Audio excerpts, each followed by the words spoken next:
My name is Graham Goriziak, Cadet Major, United States Air Force Auxiliary.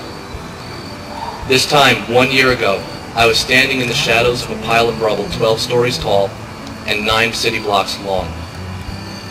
My team and I were covered in dust, blistered, tired, distraught, and emotionally destroyed. We stayed without sleep for 48 more hours from this point on. 9 a.m., Tuesday, September 11th, 2001. My cell phone buzzes in my pocket during calculus class. Before I knew it, I was in full uniform and full gear, driving across the George Washington Bridge, staring in awe at the 2 burning towers which had not yet fallen. In the hours it took me to navigate the streets of New York, the towers fell. I never saw it happen, but I knew I was there when I could no longer drive due to the visibility. I could not see without goggles. My nose was so full of dust that I could not smell, though now I'm thankful for that. I tasted a mixture of dust, metal, and smoke for a week afterwards.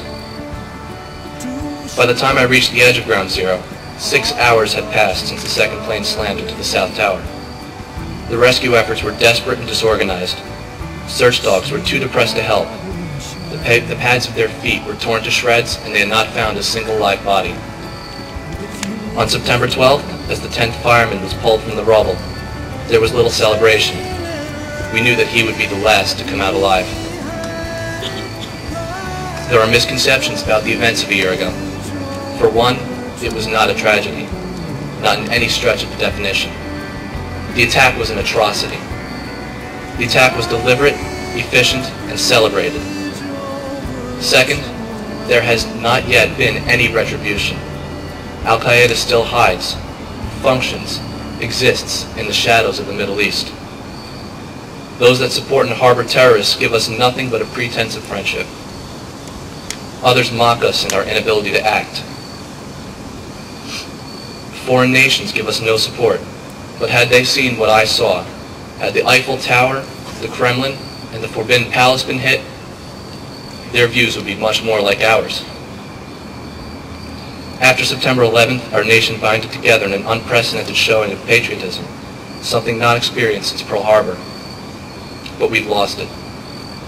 The nation is once again in rifts. It is agreed that we must move on. We must not dwell on the past. But how do we do so?